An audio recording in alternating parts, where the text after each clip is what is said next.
Hello दोस्तों, स्वागत है आपका एंटरप्रेन्योर स्टोरीज की एक और मोटिवेशनल वीडियो में। आज हम बात करने जा रहे हैं इटली की एक ऐसी कार मैन्युफैक्चरिंग कंपनी की जो अपने स्पीड, टेक्नोलॉजी और बहुत एक्सट्रीम टर्म्स एंड कंडीशंस की वजह से फेमस है। जी हाँ दोस्तों, आज हम बात कर रहे हैं फरारी की।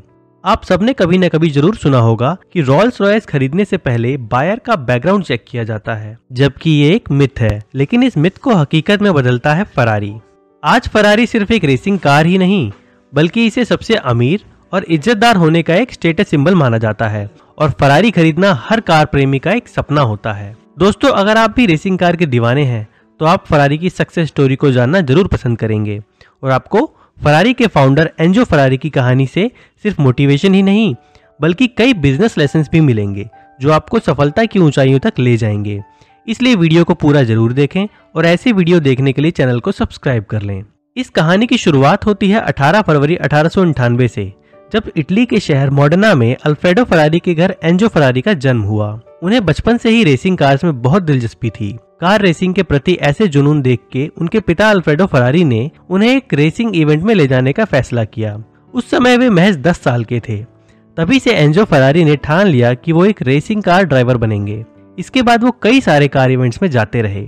आगे चल के उन्होंने अपने ग्रेजुएशन की पढ़ाई मोडेना कॉलेज से कंप्लीट की, लेकिन सन 1916 आते आते एंजो और उनके परिवार के ऊपर मानो दुखों का पहाड़ टूट गया।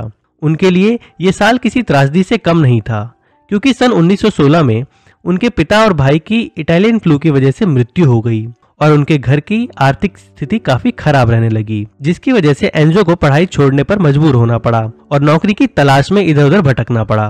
काफी कठिनाइयों के बाद उन्हें मोडेना के एक फायर सर्विस वर्कशॉप में इंस्ट्रक्टर के रूप में जॉब मिल गई, लेकिन वो ज्यादा समय तक जॉब नहीं कर पाए, क्योंकि फर्स्ट वर्ल्ड वॉर शुरू होने की वजह से उन्हें इटालियन आर्मी में शामिल होना पड़ा और उन्हें 3rd अल्पाइन आर्टिलरी डिवीजन का एक मेंबर बना दिया गया। लेकिन वो 1918 में गंभीर रूप से बीमार हो गए और 2 ऑपरेशंस के बाद उन्हें सम्मानजनक छुट्टी दे दी गई। वर्ल्ड वॉर से लौटने के बाद एंजो फरारी फिर से नौकरी की तलाश में निकल पड़े। उनका सपना था कि वो जानी मानी कार कंपनी फिएट के लिए काम करें। उन्होंने जॉब के लिए अप्लाई भी किया, लेकिन वैकेंसी ना होने की वजह से उन्हें रिजेक्ट कर दिया गया।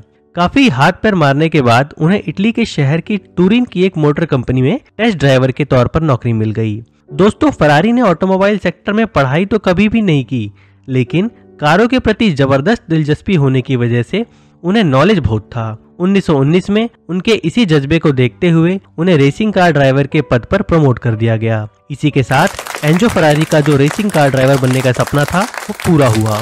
एंजो फरारी अपनी लाइफ की पहली कार ड्राइविंग रेस पामा पोज्जो दी बार्सिलो में करी, जहां वो 4th पोजीशन पर रहे। उन्होंने अगले कुछ सालों में कई सारे रेस में पार्टिसिपेट किया और उनमें से कई सारे जीते भी। 1924 में एंजो फरारी को स्टेट द्वारा कैवलरी प्राइज से सम्मानित किया गया, जो खेल के क्षेत्र में बहुत महत्वपूर्ण भूमिका को दर्शाता है। लेकिन 1925 में अपने साथी ड्राइवर के मौत के बाद वो डरे डरे रहने लगे और कार रेस से उनका मन हटता चला गया। 1929 में एंजो ने स्कूडेरिया फरारी नाम की कंपनी की स्थापना की, जिसका उद्देश्य कार ओनर्स को रेस के लिए ट्रेंड करना था। उनका ये आइडिया काफी सक्सेसफुल रहा और उसके बाद उन्होंने एक रेसिंग टीम भी तैयार करी। 1933 में स्कूडेरिया कंपनी अल्फा रोमियो कंपनी का हिस्सा बन गई। 1931 में एंजो फरारी ने आखिरकार रेस में पार्टिसिपेट किया। आखिरकार 1932 में अपने बेटे के जन्म के बाद उन्होंने रेस से रिटायरमेंट लेने का फैसला किया और अल्फा रोमियो कंपनी में मैनेजमेंट और डेवलपमेंट का काम देखने लगे। लेकिन इस कंपनी के साथ उनका विवाद हो गया और उन्होंने इस कंपनी से रिजाइन दे दिया।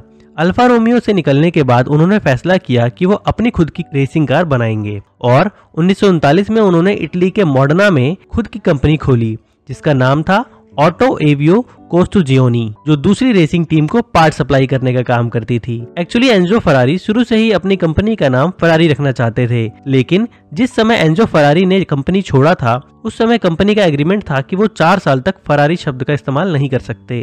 कंपनी शुरू करने के कुछ समय बाद ही 2nd वर्ल्ड वॉर शुरू हो गया और वहाँ की सरकार उनके काम में हस्तक्षेप करने लगी, जिसकी वजह से उन्हें अपनी फैक्ट्री मोडेना से मारेनेलो शिफ्ट करनी पड़ी। एंजो फरारी के लिए ये समय बहुत कठिनाइयों भरा था, लेकिन उन्होंने कभी हिम्मत नहीं हारी। दूसरा विश्व युद्ध खत्म होने के बाद वो फिर अपने उसी अंदाज में लौट आए और अपनी कंपनी के लिए कार डिजाइन करने की शुरुआत की और 1947 में पहली बार फरारी ने अपने नाम के साथ फेरारी 125S लॉन्च की, जिसे लोगों द्वारा बहुत पसंद किया गया और इनके द्वारा बनाई गई कार ने सिर्फ रेस में पार्टिसिपेट ही नहीं किया बल्कि मिले मिगिलिया और 24 आवर्स ऑफ ले मांस जैसी रेस को भी जीता। लेकिन उन्हें सबसे बड़ी सफलता 1951 में मिली जब फरारी ने अपना पहला ब्रिटिश ग्रैंड प्रिक्स जीता। यहाँ से इस कंपनी को सभी जानने पहचानने लगे। इसके बाद एंजो फरारी ने कभी पीछे मुड़कर नहीं देखा। आगे भी एंजो फरारी के लाइफ में कई उतार चढ़ाव आए, लेकिन उनकी कारों की बिक्री लगातार बढ़ती गई। कुछ सालों बाद 1969 में फरारी ने फिएट ग्रुप के साथ पार्टनरशिप करने का फैसला किया, क्योंकि उन्होंने अंदाजा लगा लिया था कि फरारी को और भी बड़ा बनाने के लिए मजबूत साझेदारी का होना बहुत जरूरी है। इसलिए उन्होंने फरारी का 50% शेयर फिएट को बेच दिया। 1977 में एंजो फरारी कंपनी से रिटायरमेंट ले लेते हैं। F40 लास्ट कार थी जो एंजो फरारी के मैनेजमेंट में थी। 1988 में 90 साल की उम्र में एंजो फरारी इस दुनिया को अलविदा कह देते हैं। आज के समय स्पोर्ट्स कारों की गिनती में फरारी का नाम सबसे पहले स्थान पर आता है। इस डिजाइन और स्पीड की पूरी दुनिया दीवानी है। तो दोस्तों, देखा ना आपने एंजो फरारी ने कैसे कई मुश्किलों का सामना करते हुए फर्स्ट से अर्श तक का सफर तय किया। वो अपनी जिंदगी में कई बार सफल हुए, लेकिन उन्होंने कभी हार नहीं मानी। और मुझे उम्मीद है कि ये कहानी आपको भी जिंदगी में कुछ कर गुजरने के लिए जरूर प्रेरित करेगी। अगर आपको ये वीडियो पसंद आई हो तो आप इस वीडियो को लाइक कर हमारा मनोबल बढ़ा सकते हैं। दोस्तों, अगर आप ऐसी और वीडियोस देखना चाहें तो चैनल को सब्सक्राइब जरूर कर लें। आपको ये कहानी कैसी लगी हमें कमेंट कर जरूर बताएं। धन्यवाद।